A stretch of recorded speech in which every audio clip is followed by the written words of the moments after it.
Welcome back to another session of Better Podcasting Chats with me, SP. This is a streamed and recorded casual chat with hobby and passion podcasters to share their experience, knowledge, joy, and enthusiasm of podcasting. Once this live stream is over, I'm going to go ahead and take the recorded files and turn it into a podcast. Better Podcasting is a project by Stephen John Drew and myself to help hobby and passion podcasters start their podcasts and make their existing projects better. That's why we named it Better Podcasting. Now, since the last chat session over on the main Better Podcasting show, I have an exciting announcement. Stephen and I met Friday night, and we decided all the 411s for the return of the main Better Podcasting show. It was with great pleasure that I can announce that the Better Podcasting main show will return with a streamed recording session the first week of November 2022. Stephen and I appreciate all the patience and support you've given us over the past year, and we're looking forward to producing some great content for hobby podcasters to make use in making their shows better in the coming months. On the space front, since I'm a rocket scientist, I'm going to talk a little bit about space. Artemis 1 survived Hurricane Ian in the VAB, or the Vehicle Assembly Building, and NASA is targeting November 12th through the 27th, 2022 launch window for the mission to the moon. NASA and SpaceX announced a feasibility study to refurbish and raise the orbit of the Hubble telescope to make it operational past 2030.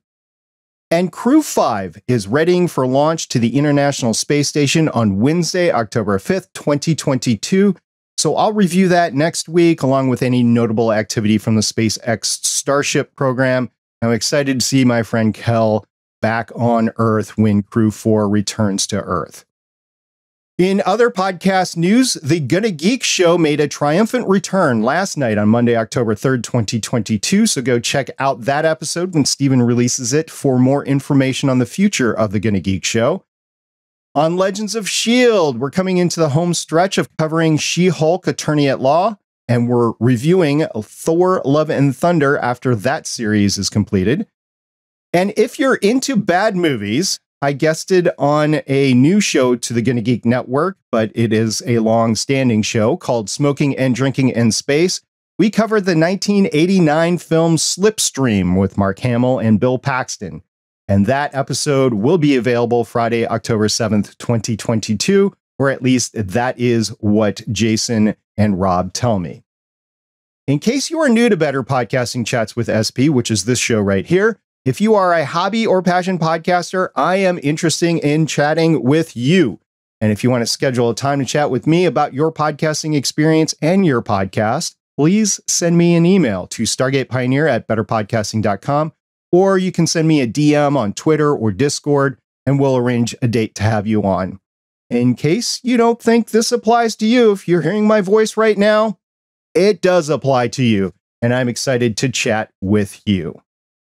For the next hour, I'm chatting with an amazing person. Susannah Lewis runs the Monster of the Week podcast Thornvale, which is based on her Dragon Knights novella series titled Deep Hollow. She's been podcasting for a while and has experience with an interview-based show and a movie review podcast. She also says she's a freelance photographer. And I've been looking forward to this chat for what seems like months. Welcome to the chat, Susannah. Hey, how's it going? It's going good. How are you doing? I'm doing good. I feel like I have to explain this tissue back here. My camera's really stupid and it keeps trying to like white balance off my face. So I have this like tissue here because otherwise it just goes. The wonderful world of streaming. Yeah, anyways, I'm doing good. How are you? I'm doing great. I've been looking forward, like I said, to this chat for a while. When you said you wanted to come on, I'm like, ooh, because I've known of Thornvale. It actually reminds me a lot of the sci-fi series. What was that called? Haven. It reminds me a little bit of Haven. Yeah, no, I adore Haven. I've been enjoying both your books because I do have them on Kindle. I've stopped getting books, physical books, except for very few, but I did buy it on Kindle. And the first 3 books are available, I believe. I don't know if you have planned anymore, but I've enjoyed those. And then listening to your podcast, which is not the same. It's based on the books, right? Yeah, the same word. Correct. We'll get into that later. What inspired you to start podcasting to begin with? So originally I started podcasting. I just kind of enjoyed it. I had an audio class in college because I was a digital media screenwriting major, basically. And I had to take a bunch of different other types of classes, and I had 4 minors, I think, one of which was audio. And so I started a podcast with a friend that was just sort of chats about interesting things. I don't remember much. I didn't go very far. But then I didn't really have time to do it once I finished college. And then I was listening. I'd already written the Deep Hollow books. The first 3 of the novellas are in, you pointed it out, I've got got my little not for sale version. This is like a proof that you get from Amazon to make sure it looks good. But the first 3 novellas I had already written. I hadn't put them out yet, but I had written them, and I listened to the Adventure Zone Amnesty. I had gotten to podcasting kind of like recently, just like listening to podcasts, and I listened. I asked for suggestions, and someone said, "Hey, you should listen to the Adventure Zone." I was like, "Oh, that sounds interesting." I'd recently gotten married to my husband, who is a big like TTRPG nerd. We'd started like a Pathfinder game that was a lot of fun, but we were listening together to Adventure Zone Amnesty, which is another Monster of the Week show. And I listened to it. The more I listened to it, the more I was like, "Oh man, I could totally use my Dragon Knights universe to tell a story in." Because my specific degree was in transmedia writing, which is basically using the same universe and telling different stories across different mediums. So think like the Marvel Cinematic Universe. So they've got their comics, they've got their shows, they've got their movies. They're all tied into the same like universe. Not all the comics, but some of the comics are these days. But yeah, it's that kind of thing. So I was like, "Oh man, I could totally use this. Would be the perfect like world to make a show in." And so I said, "Hey, do you want to play?" to my husband, and he's like, "Yes, I do." And I was like, "Great." And then I reached out to my friend, a friend of mine that has a really good voice that was in my writing club in college, and said, "Hey, do you want to play? Do you want to be in a podcast?" And he was like, "Yes, I do." I was like, "Great." And then I was like, "Well, I need one more player." And so I reached out on Facebook and said, "Hey, does anyone want to be in a podcast?" And my friend Hannah said, "Yes, I would like to be in a podcast." And so that's how it happened. It's been history, right? About 170 episodes later, right? Well, yeah. It goes fast. So you have started a few years ago. You used to do a couple other podcasts. So you've been podcasting for, I'm guessing, like 5 or 6 years now?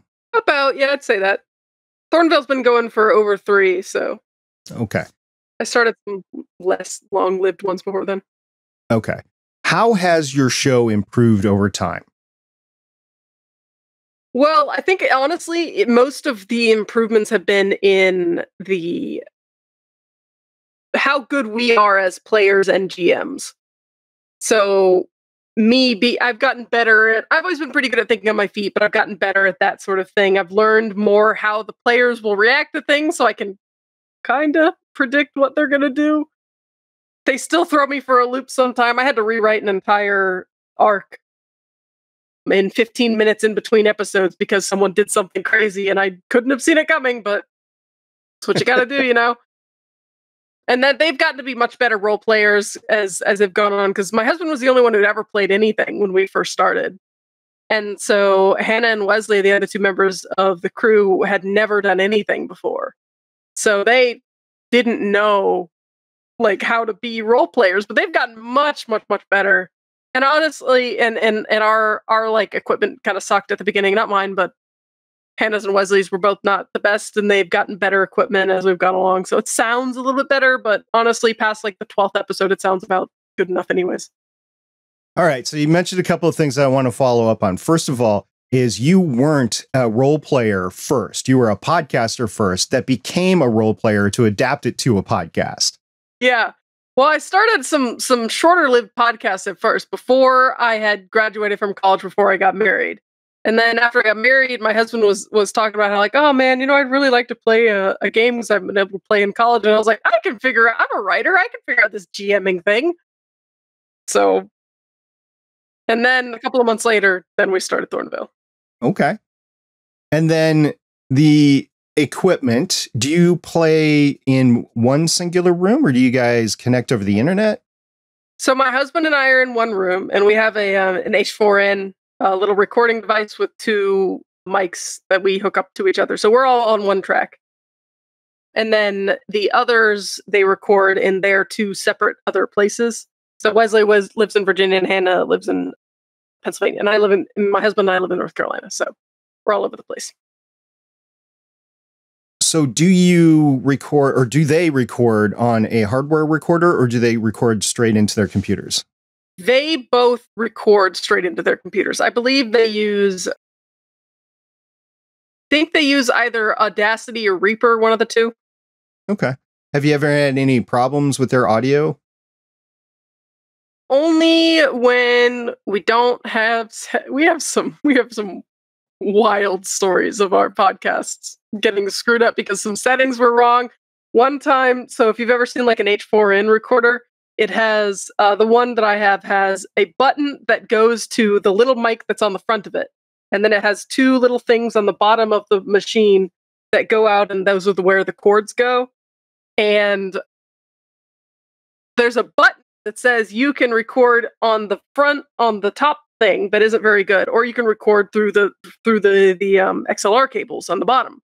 And when we were recording one day, we recorded for so long like this. We recorded, my cat stepped on it and made it record on the wrong thing. Oh my. Oh, it's the worst. So that was not fun. That was like, I don't know, like 7 episodes or something that we had to like re-record. So that's what we've done ever since we screwed up the first time. We've always had like a backup recording so we can re-record our lines the exact same way that we said them before, which some of us are better at than others. Okay, so you do a little ADR when that happens. Yep, basically. It's a pain, but you know, what can you do? We want it to sound good. We don't want to release something that sucks. Right.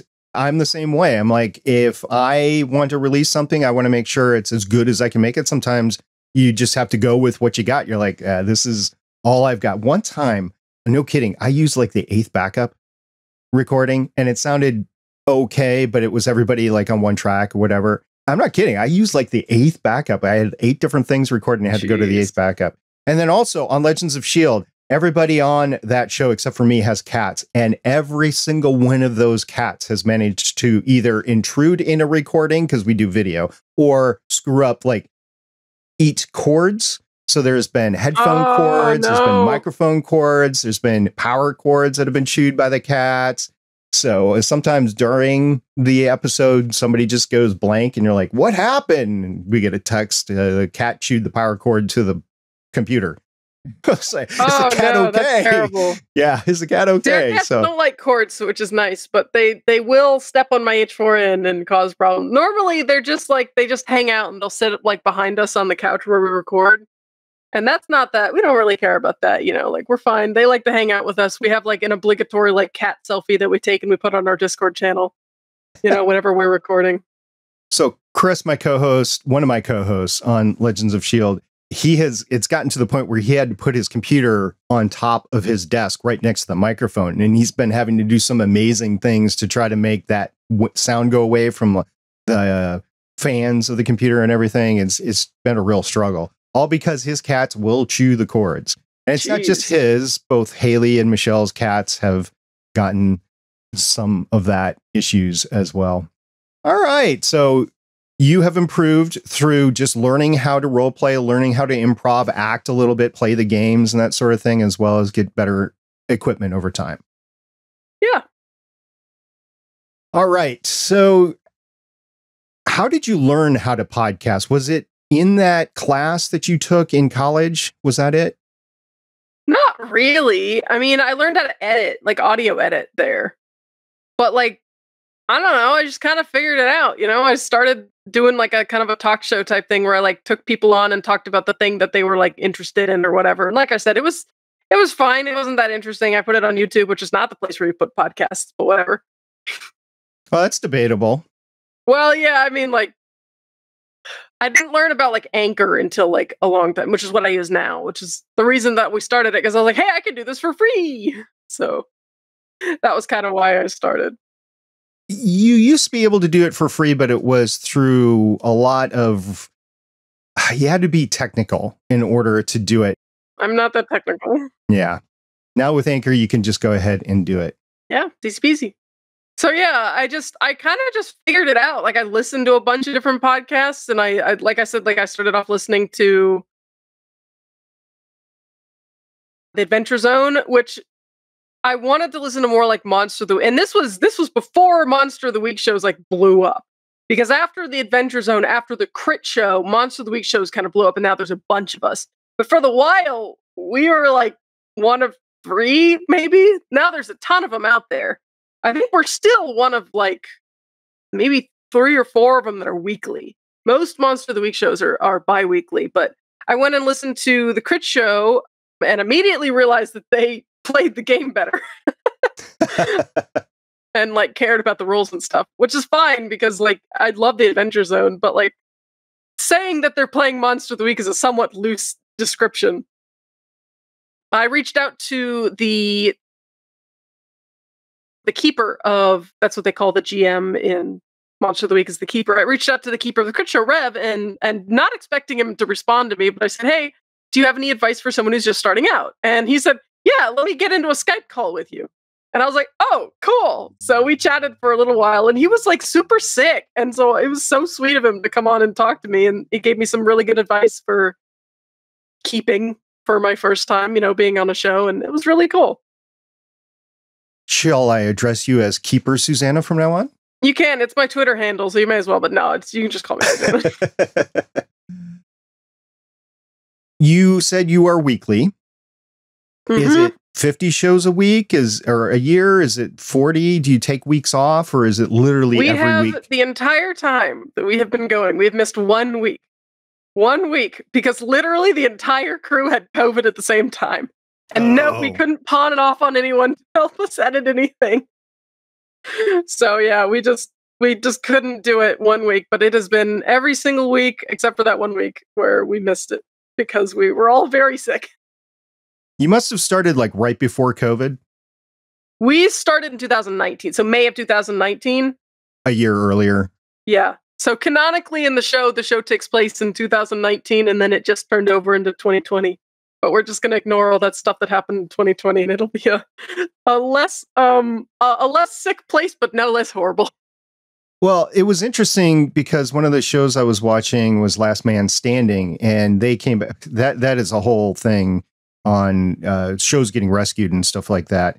But it came back and for last season, and what they did to kind of obfuscate everything is do a 5-year time jump and just say, okay, pandemic's going to take 5 years. We're 5 years later now. I thought that was kind of interesting. That was during the first year of the pandemic, but it was a choice that they made. So, hey, all sorts of choices work, right? I know a lot of shows had a really hard time. Like some of the biggest shows out there, because they recorded in person and they didn't want to record. They didn't want the show to like suffer from how they recorded. They would not record, during the pandemic. So a lot of shows didn't do that. Like the biggest ones out there, like the Glass Cannon, switched to a completely different game because they just didn't want to record their main game not in person because they thought it would really affect the way that they recorded or whatever, how the show sounded. I know like the Crit Show didn't record in person for a really long time. Or not Crit Show. Critical Role, even like the biggest D&D show out there didn't record in person for months, or a long time, which was nice because it gave me some time to try to catch up, and then I didn't because the episodes are 4 freaking hours long. One of the shows on the GonnaGeek network is The Adventures in Aurelia, which is a D&D podcast, and they record in person, and the DM Damien has all the recording gear, so they literally could not have recorded. Yeah. I guess he could have sent them gear or whatever, but he would prefer to just keep all the gear in one place and record in one place. So they didn't really record for like 2 years, because up in Seattle they had, or Washington State where he is, I don't know if he's in Seattle or not, but I do know he's in Washington State.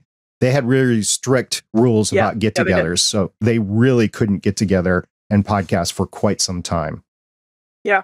I mean, that was kind of the convenient thing that when it came to being remote for how we recorded, other than me and my husband who were, in the same house. So it didn't matter for us. One thing that we learned on our shows, because all my shows are distance recording or remote recording like we're doing, is just during the pandemic, everything got harder. And it was scratching our heads because we're like, this should be easy for us. This is what we do every week. And we should just be blazing through this. We had everything figured out. We had the audio, we had the video figured out and everything like that. But months into it, just a few months into it, we were like, we're just dragging, and we had to get through it. And it was difficult for everybody, no matter if you could record via distance or if you could record in person or couldn't record in person. It was just hard. No matter what, it's just a mental thing that we're all going through. Yeah, I mean, that's just how it was. Like a lot of people who even if they normally work from home, they found it harder to do anything just because the world is having so much happening. It's hard for it not to be in your own head, Hopefully, we'll see about this winter. Hopefully we're on the upswing, but like I said, we'll see. Yeah. What is your approach to graphics and show art with Thornvale? So I don't do I'm real bad at social media and stuff, but we on our Patreon I make a little graphic that I theoretically should be using on social media, but I don't because I'm terrible at it. Most of our growth is word of mouth and stuff. I try to remember to post, not go. I guest a lot on other people's shows, so. But our main image is our cover or whatever is from an artist friend of mine that I employed to do the first one, that she did the second one. She'll do season 3 when we get the season 3 cover going. It has spoilers, so I haven't posted it yet. Okay. But that was how it worked in season 2. Is it was 1 or 2 arcs into the show before we got the actual art because it had spoilers on it. So I'm waiting for a certain reveal before I show the season 3 art. But yeah. So yeah.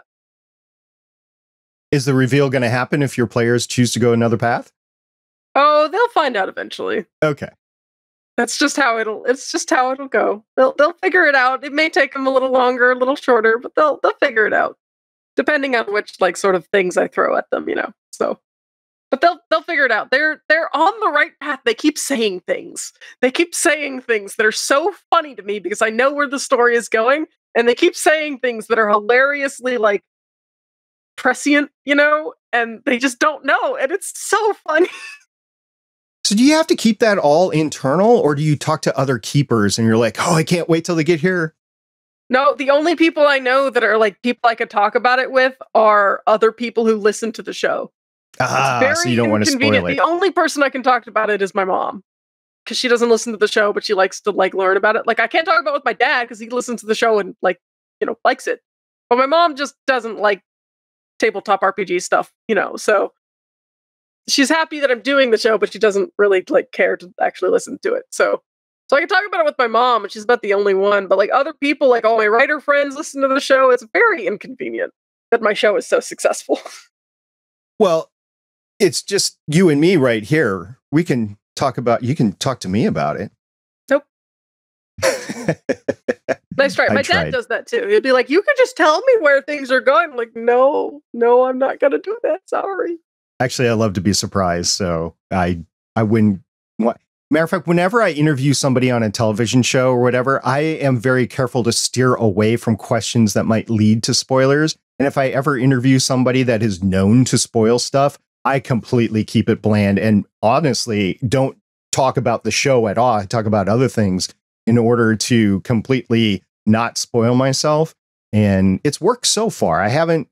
There might have been one thing on Legends of S.H.I.E.L.D. recently. We interviewed Eric and Julia Lewald, who were 2 of the creators for X-Men 92, or the original X-Men, the animated series. Oh, they are involved. I love that freaking show. Right. And they are involved as consultants for the X-Men 97 show. Sweet. That's why we're covering it on Legends of S.H.I.E.L.D. And I think he said something, but his wife, I think, pounced on his foot underneath the table because I can visibly see him flinch. And it was like, okay, we're going to steer clear of this. And everybody on the show was the same way. We're like, we're not going to get them to do anything. Ironically, a couple of days later, they went to a convention and they spoiled it at the convention. So. It's to people you can't be sending out to conventions. It's like what's Spider-Man's name? Is it Tom Holland? He has to have a handler everywhere he goes, or he will just spout spoilers. Poor guy. Yeah, no, I keep it all inside though. Okay. His handler used to be Benedict Cumberbatch, but Benedict Cumberbatch started spoiling stuff too. So Marvel's like, no, we can't send these two out anymore. Yeah, but yeah, no, I have to keep stuff inside, and I have to keep stuff inside for a long... There's a thing that they discovered in season 2. And mind you, season 1 is over 70 episodes long. So this was like a couple arcs into season 2. They discovered something that I had literally set up in the very first episode of season 1. And they finally found out about it. And there's a couple of things that I like to sprinkle little things throughout the season, so that like if you like hear it and you're like, what? You can like go back and like listen to the earlier episodes and go, oh. So it tickles me when people do that. Are you going to do a previously on when they finally rumble over it? No, actually, so we changed the way we did our previously ons between season 1 and 2 because I just hated editing them. Because the way we used to do our previously ons was I would go back through the clips of the episode before. I would go back and clip bits of the episode before and smash them together and do that, whatever. I hated it. I hated it so much. It takes so much of my time. When I would do it like after I finished editing the episode, and I'm just like, I hate this. I don't want to do this. I just want to edit. I just want to throw the episode out. So now what we do is we have the characters narrate it at the beginning of the, we'll have like one of the players narrate it as if they're the characters. So they kind of do like almost like a journal entry or whatever. They'll say what happened in the last episode as the characters. So, it's so much easier, and I don't have to do the stupid previously on clipping it up. I just hated it. I couldn't do it anymore. So, Susannah, I got to be honest. You are exuberating so much enthusiasm and joy over this project. This has to be a really cool passion project for you because you're really attached to it. I would not still be doing it 3 years later if it wasn't like I didn't enjoy it, you know? Like I love doing this stuff. It's so much fun. Even if some of the passion I feel is absolute hatred for making those stupid little clips. But yeah, I don't have to do it anymore, so it makes my life so much easier. If you could have told yourself one thing to make it easier to start podcasting, time machine, go back and say, Susannah, this is one thing you need to know. What would you have told yourself? Let Hannah do the social media. She's actually in marketing. I hate it. You could turn it over to her. I could, but she's busy as well. So okay. If I'd made her do it from the beginning, then maybe. Oh no, hang on. Nope. I'm wrong. Music in the first freaking episodes. Start with music. Because our first 12 episodes don't have music, and then from then on, they have music and sound effects and stuff like that. But it so frustrates me that I have not had time to master the first 12 episodes, because it sounds so much better when our episodes are fully produced. Like it sounds like an audio drama, basically. So like they're really tightly edited. They're fully produced with music, and I used to use more sound effects. I don't really use it anymore, but I mostly just use music. And I wish I had started off using music because it so frustrates me that the first 12 episodes don't have music. Yeah, for the most part, it's called music beds, from what I can gather. I'm not a professional editor, but that's what it is. And I know over on the GonnaGeek network with Damien, he is going back to remaster his few first episodes. And he's on the fence whether he spends more time doing that or not, because the editing quality is so bad compared to what he could do today. Plus the music beds and the sound design for the whole thing is much better when he goes in and remasters it. So I know with a tabletop play game podcast like you have and audio dramas, I know the sound design is so important, but this was your first project and you were learning as you went. So it's just a touchy subject. I just tell people like the good editing starts on episode 12. Just okay. It's fine. Just deal with it. Like most people don't care, like it's not that big a most people, because of the way because of the way that actual play podcasts are, they just kind of expect the first like 10 or so episodes to sound kind of crappy. And our last like terrible sounding episode is probably episode like 8, just because Hannah's mic had some problems, but we fixed it. But anyways, like, you know, most people kind of expect it, so they'll give you some grace for a while. But like, I think it would help.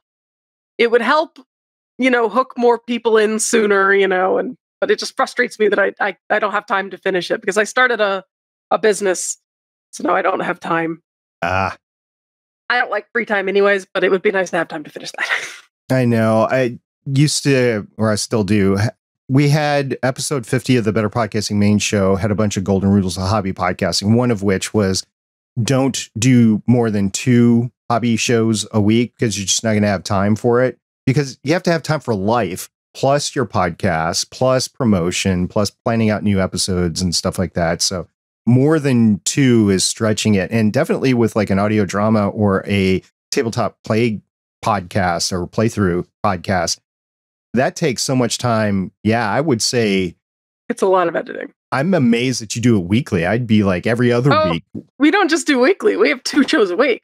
Oh, because we have 3 shows that are ongoing. We have Thornvale, which is the main show, and then on the same channel, like on the same like feed, we have the One Shot Monday show, which is a basically, I should have called it mini series Monday. It's dumb that we called it One Shot, but One Shot is like the tabletop vernacular for the thing. But they're mini series that we do that are on Mondays, but it's every other week. And then every other week in between those, we have our Patreon show. We have a whole nother show that is every other weekly. So it used to be that we did the One Shot Mondays every week. And that didn't work because I have to have a life. Because every once in a while, I would be editing 4 episodes in a week because I would be editing Thornvale. And then in between the arcs of Thornvale, we do a Wednesday recap show, like it's behind the scenes. Behind the scenes. Yeah, we do a behind the scenes show. It's usually shorter, but it's still more time. So Thornvale, the midweek show, One Shot Mondays, and Planes of Fate, which is our Patreon show. Every once in a while, it'll be 4 in a week, and that was too much. That was too much. Now I just have 2 in a week, and it's either Planes of Fate or One Shot Mondays. So I have 2 full length, fully edited episodes every week, and the occasional 3rd short thing. Is that the bonus content that you decided on for Patreon was an extra show? Yeah, we have a couple of extra things that we do. We'll have like a one shot we'll do, but they're usually significantly like actual one shots, meaning we did them in one shot and not that we recorded this over several weeks. And it's actually the longest one shot we have, I think, was 12 episodes long, 12-hour long episodes long. So the one that we just concluded is 9. So, and that's not even a one shot; it's a 2 shot because it was a one shot that we did back in 2020 with a guest, and then we hadn't been able to do it. We hadn't been able to. My husband left it on a freaking cliffhanger, and then left us there for 2 years, and then finally, this a couple of months ago, we were able to start recording the sequel for it, and now that's finally done. I could imagine publishing a 9 or 12-hour show. Wow. Well, it's over several weeks, so. Oh, okay. It's an hour every week, so basically. I thought you were like Dan Carlin with Hardcore History. I'm going to do a 9-hour show. No, man, I got to have more content than that. I'm not going to post all that at once. I got to post them each in individual little chunks. Do you have any advice for other hobby or passion podcasters? Start small. If you want to start, you can start off doing your most people will launch with like 3 episodes or so, which is what we did, because that gives you people will have like time to binge. And if they make it through all 3 episodes, they're kind of just like, I'm watching the show now. If you want to start off with 2 weeks and see if that's a thing that you want to do. If you're going to, you should listen to a lot of other shows before you do it, because that gives you an idea of what people like, what people find interesting, what you're going to like. And the more you listen to people GM, you can kind of get a feel for how you want to do it yourself. If you're going to be the GM, you're going to be the players, maybe read an improv book. I don't know. Most people don't. It doesn't matter that much. You kind of get used to it over time, but it can help. There's a book called Improv for Gamers. That's a really good book. I think that Evil Hat, the same company that publishes Monster of the Week, put that out, and that's really good to read to kind of get an idea. But mostly, you're just going to figure it out as you go along.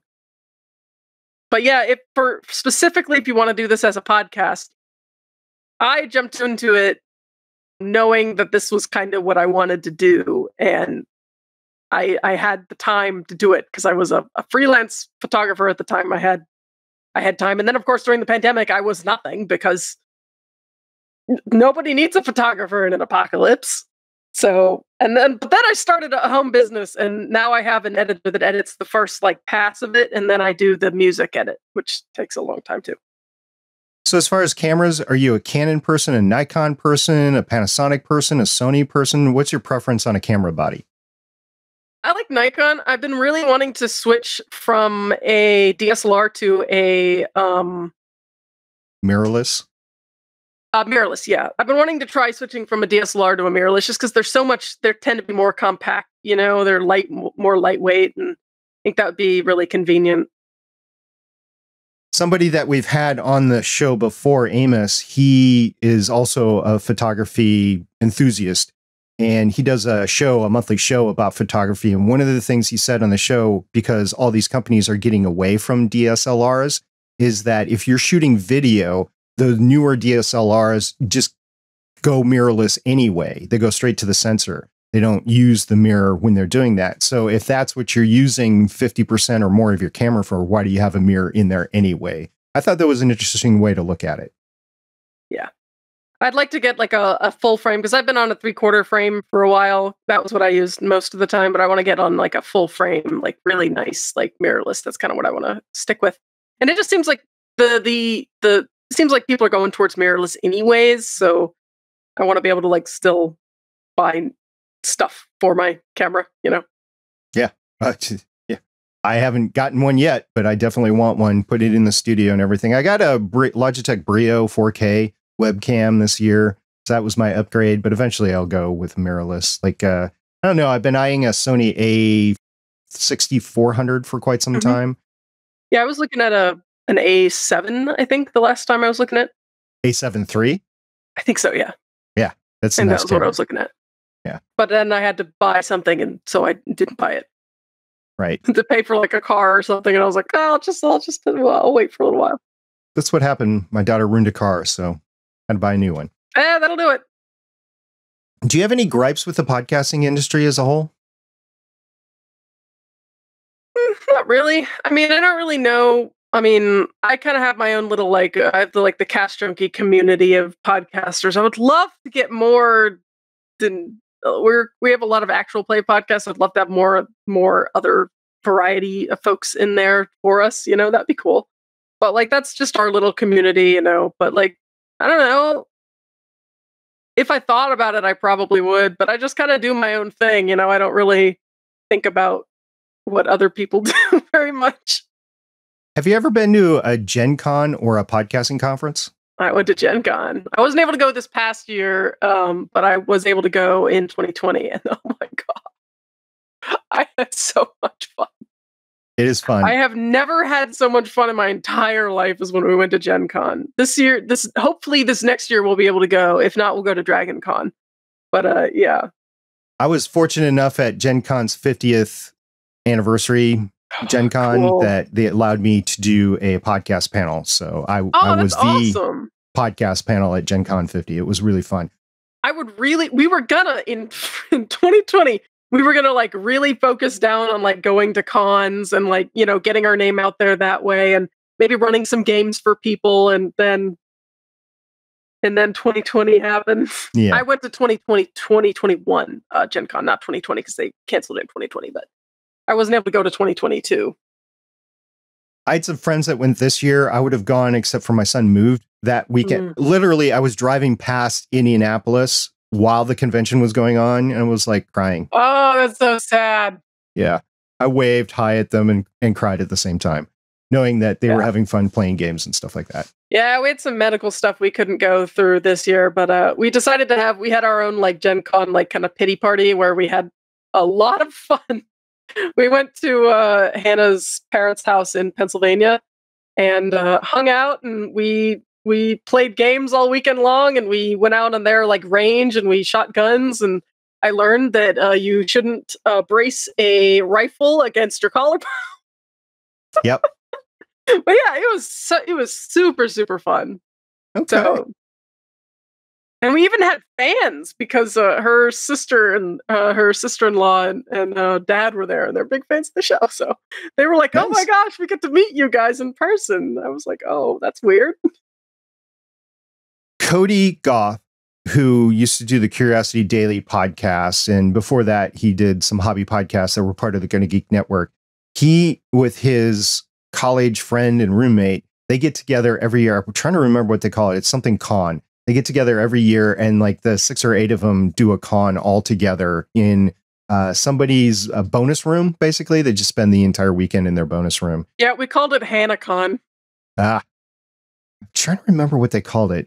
Cody will get back to me and say, "Yeah, since we've never like been together, since we aren't normally like in together in one place, we'll have every couple of months we'll get together and do like a little retreat thing, you know." So normally it's at our house, but Hannah just moved up to Pennsylvania, and her parents were like offering, and they really wanted to hang out with us, so we're like, "Okay, sure, we'll come hang out in Pennsylvania," and that was super, super fun. We blew up pumpkins with tannerite. Tannerite is fun. It is fun. So, what sort of challenges did you have adapting your book series to the world of podcasting in a playthrough podcast? So that's an interesting question. Challenges. I think one of the major challenges that if you're adapting a current property, right? You have to realize that like you have to keep, especially if it's your property, you have to keep the lore consistent. So, you know, I have to like kind of switch around some of the rules and the way that Monster of the Week works. But actually, the way that Monster of the Week works is actually pretty consistent for how I do things. But like, for instance, in the Dragon Knights universe, there are basically 2 systems of magic. There's the one that the Dragon Knights have, which are these dragon people that were created by witches, and there's witch magic. Now, witch magic is stolen from this other world, basically. It's called the Riftlands, where these big rifts show up and they open up and they spew horrible monsters out, basically. But the witches can steal magic from there, but it makes them insane. So one thing to keep in mind if I'm going to be playing Monster of the Week is there are characters that can use magic. So if I want to keep it consistent, the characters that use magic either need to be Dragon Knights or need to be nuts or being slowly driven insane, as it were. But it's actually really cool because there's one called the Spooky, which has dark side tags. It's tags for the playbook itself that I can totally use that work perfectly in my system, in my magic systems, in my world, so that it stays perfectly consistent. So I can have somebody that is maybe not one of these naturally magical creatures. There are other sort of naturally magical creatures, but that's spoilers and I don't want to get into it. But yeah, so I can use that and that like fits within the world. But there's certain like playbooks that I don't really want. I would encourage people not to play, like the Divine really doesn't work in my world. There's no like overarching Divine that I can really use for that. So it's just the playbook we don't bother with. But yeah, that's the kind of thing you need to think of, is how to make the rules of the game work for your story world. And some of the stuff that's happened in the game has become just lore in the world because it's stuff that's come up. Because obviously there's been a lot more game than there has book. Because there are 3 novellas, and this is, as you can see, not a super thick book. So there are 3 novellas in here that don't give you 183 pages. Yeah. I wonder what it is in this. Does it say? Oh yeah, about that. Anyways, but yeah, so you know, you got to think about like how that sort of thing works, and the lore. You got to make sure, like, as I'm writing stuff, I had to like go back and reference episodes of the podcast because I'm writing the 4th novella and the 2nd book now. The 2nd one's going to have 2 slightly longer novellas in it. So it'll be about the same page length, for lack of a better word, but it'll have like 2 instead of 3 stories. So yeah, like right now I'm like working on the 4th one. And I'm kind of like, I have to go back and reference stuff from the podcast to make sure that I'm like keeping my world consistent now, because I have these 2 like competing in canon universe stuff, you know? I know continuity is very important, and a lot of writers use editors and a continuity manager basically to go out and do it. And I know you referenced the Marvel Cinematic Universe before. I know they just enlisted a new position as a time continuity. Was it timeline continuity manager in That the sounds MCU? super helpful. Their timeline is bonkers now, so. Oh, yeah. Well, I mean, when you start throwing in time travel, it becomes all sorts of interesting and confusing. Yeah. Yeah. So I know that happens, but it sounds like it's just you, unless you're using anybody to edit your books. That must be tough to keep all that straight. Yeah. I'm planning on, I didn't edit. I kind of like edited myself for the first one, but this time I am planning on, I'm kind of toying around with doing like a Kickstarter or something to kind of cover some of the costs with the second one. I'm also getting the covers redone, but yeah, it's mostly just me. I don't have anyone. I'm not Brandon Sanderson. I can't have a whole like team of people to make sure that my timelines are correct, you know? So I just kind of got to keep it all in here, and I have a big, actually, I just got a new program that I use. It's called Dabble. And I've been like importing all of my like information, all my world building and whatnot into that program, so I can keep it all together, so that when I go like, okay, I need to write about Hayden's truck. So I need to see like, okay, what truck did I give him? I was going to write he had a car. No. Okay. He has a blue truck. I'll put in the blue truck, you know? So, and honestly, like in the show, sometimes stuff doesn't matter. Like we have hysterically funny mishaps surrounding whose car is where, because we record these things like maybe 2 episodes at a time, maybe, or maybe 1 episode at a time, like a week apart. So by the time we get to the next week, we're like, I don't know where anyone's car is, man. Like, so we'll have people tell us like, hey, did you know that this car teleported? And we're like, no, we didn't, but it's all right. Like, there are little things like that don't matter that much, you know, but like, we want to make sure the lore of the actual like magic system and the people in the game and in the books stay fairly consistent, you know. I have no idea why, but in She-Hulk, I have gone nuts because we review all sorts of Marvel stuff on Legends of S.H.I.E.L.D. I've gone nuts over the cars that Jennifer Walters, who is She-Hulk in the show, I've gone nuts over her cars, and I don't normally do that, but I am like, okay, so the first car she had was a Ford Escape, but I can't figure out what model and what year of Ford Escape that she had, but it's ruined anyway. And now she's got a Prius, and that's been ruined. So, like, not just a Prius, goes through a lot of cars, but a Prius. Well, it's a superhero. Matter of fact, I used to do this podcast called Starling Tribune, and it was about the CW show Arrow, and then eventually the entire Arrowverse. We ended it after Crisis and when Arrow shut down, because we were like, okay, we don't want to do this anymore because, well, the Arrowverse was getting kind of nuts. Anyway, one thing that we said all through that show, the 8 years that we did that show, is the one thing that you need, if you find yourself stuck in a superhero universe, you need to get yourself a window repair company. And that will make you millions of dollars, because they go through so many. Yeah, they go through so many windows in those shows. I mean, just think about the elevator scene in Captain America Winter Soldier, for instance. You know, lots of windows there. So many windows. Yes, apparently it's easy to break them, and it's a stunt that if you're covered and everything, you won't get cut and everything. So yeah, the superhero worlds need window repair companies, and I want to finance them because I want billions of dollars. Yes. As far as I know, I think we've only gone through 1, maybe 2 cars. There was a rather car-centric arc in season 2 that was one of my favorite arcs, just because the monster was really funny, which I can't always say, but there was a rather car-centric arc where someone's car was sadly destroyed. But most of the time, I don't know. Bjorn might have gone through more than 1 car. I'm really not sure. He's our like government person, so like it's possible that he might have destroyed a car and then not cared, because he's like the government agent who just like, we have an ongoing running joke about Bjorn's suit budget, because Bjorn wears like this full like suit in every single episode, almost every single episode, to the point where it's hilarious when he's not wearing it. He did spend an entire arc in his underwear for reasons I can't even begin to explain. But he normally wears a suit, so there's a joke that because he's a Dragon Knight, so he has dragon wings that come out of the back of the suit and destroy it every time.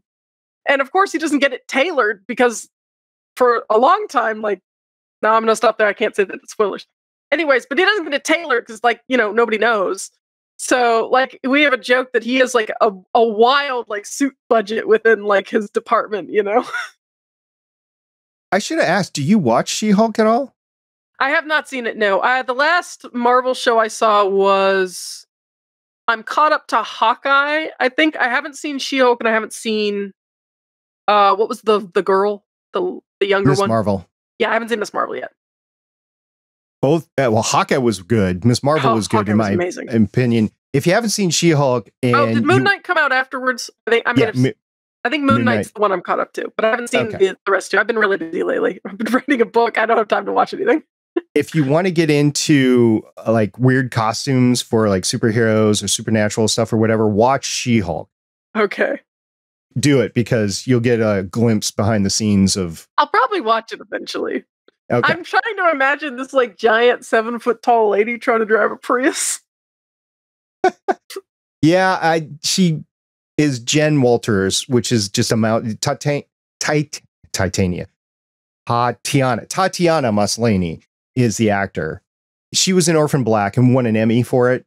Mm-hmm. She's great. And she's a trained and really capable comedian as well. I looked into her background. She did a ton of stand-up in Canada for years. The Jen version of her looks fairly smallish. She's mousy, yeah. So that's what's driving the Prius. Also, you're a fan of X-Men, the animated series. Do you remember the episode where Juggernaut is driving the taxi? Do you remember that? I have definitely seen it, but it's not one that stood out to me. Okay. Anyway, we're getting sidetracked on cars and everything. A little bit. I can talk. Don't get me started, man. I can talk about Marvel all day long. Good. I should have you on our show then. Yeah, sure. Bring me on, man. I'll talk about it. I'll talk about the MCU all freaking day. Like I said, my degree was in transmedia writing. I eat this stuff up. So when adapting a book series to the world of podcasting, continuity is a big thing. Is there anything else that was notable that you want to pass on to anybody else? Continuity and, like kind of tweaking the rules to make sure it like fits your world. I actually have I've had people say like, hey, we have fans that will come on and say like, hey, I would like to be a Dragon Knight. Do you guys have a specific playbook for that? And I say, no, I have a supplemental. So I have like a little supplemental, and I used to do a streamed show where I had people come on and play in the Dragon Knight universe. So it was like a one shot, and I'd run it. It was like 2 to 3 hour thing, but I just don't have time for them anymore. I miss it because it was so fun. I used to have my podcast buddies come in and play. It was just mostly an excuse to play with my friends, but I haven't had time to do it in a while. But I had this little Dragon Knight supplemental, so people can take that supplemental and apply it to any of the playbooks in the game. And that way you don't have to be stuck to this one playbook, and you can go ahead and play whatever playbook you want for flavoring and still have this thing that you can add on to it and still be a Dragon Knight. So yeah, we just had a couple people ask and say like, hey, can I have this thing? So that's something that we made for people that was kind of helpful for how we made the game. But yeah, I don't know. It's one of those things. If you're going to be adapting to different medium, it's going to be different for everyone. So we do an actual play. Obviously, we're mostly just using the world, using the lore of the world, which is in my head already. So it's not super hard to like figure out where this stuff is coming, And so yeah, it's just a matter of moving that around and making sure that you don't screw up your own lore. Do you have a favorite moment or one of the favorite moments from your podcast that you wish to share right now? Let me try to think of one that's not spoilery. Because most of my favorite moments are ones that were heartbreaking and spoilery or... Oh, man. All right, we'll do one from season 1. There's a season 1 episode where there's a monster that's like infecting people and like kind of taking them over, kind of possessing them almost. And he possesses a priest. and there's a fight with the priest who rips a stop sign out of the ground and starts wailing on my player characters with it. And it is one of the funniest scenes ever. It's about the only one I can kind of tell you about because it's not super spoilery, but it's so funny to just have this like priest just whacking people with a stop sign. Wow. And the name of the episode, I think, was "Stop in the Name of the Lord," which is just even better. Like, we try to do like kind of punny names whenever we can, you know. All right. Well, we had one comment in the chat as we were recording that I want to bring up. Matthew Bliss said, "You have to write the cats into your show." Well, okay. So we kind of have, but not in Thornvale. So we have two cats. Their names are, they're not in here because my husband's in the other room and they like hanging out with him more. But we have two cats. Their names are Ratchet and Clank because my husband is a nerd and he named them that. They're video game characters if you didn't know. But Clank was originally, they had a litter of kittens and all the brothers, my husband has 4 brothers, and they all got to name a cat. And our cat Clank, my mother-in-law hounded my brother-in-law to give him a name, and he didn't want to. And he's like, fine, Snarflegargan. And so Clank's original name is Snarflegargan. And there is a character that is a talking cat in our Planes of Fate game whose name is Snarflegargan. He's an orange tabby cat.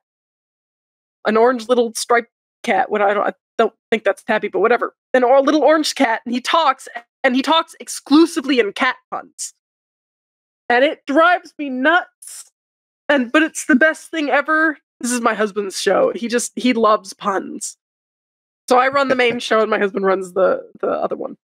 All right. Well, we expect to see your cats, Ratchet and Clank, in the Thornvale episodes sometime. Yeah.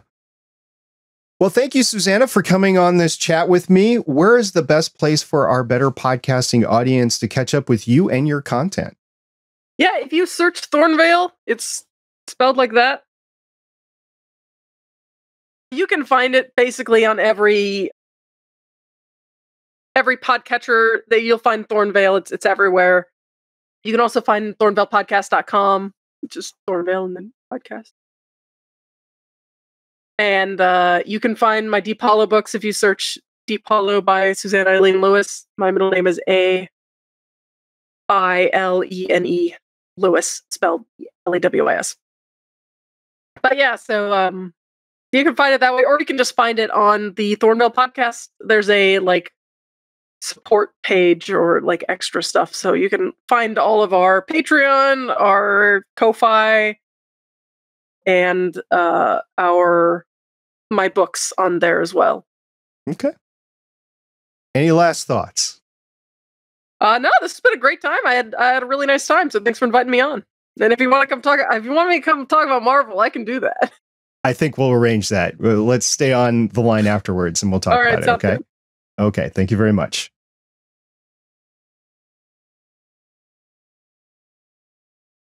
And thank you for spending your time with Susannah and me over the past hour. If you like content like this, please subscribe to the Better Podcasting YouTube channel and like this video. Or if you're listening to the audio version, give the Better Podcasting Chats with SP a follow on your podcatcher app. Steven and I would greatly appreciate it. On Tuesday, October 11th, 2022, I have some time scheduled with Jessica Castro, who is the Heinous Investigations audio drama producer. She's a writer, director, and the producer of the Heinous Investigations. She also works as a designer for an events company in Brooklyn, New York, which she's going to get a surprise if she doesn't listen to this. I was born in Brooklyn. Basically, she is a dorky, imaginative kid who never fully grew up. Well, you're looking at one right here, too. So join us Tuesday, October 11th, 2022 at 8 p.m. Eastern Time, streamed on the Better Podcasting YouTube channel. In the meantime, join the podcasting conversation on our Discord server, which you can find at betterpodcasting.com/Discord. You can find both Steven and myself there every day. See everybody next time. Bye.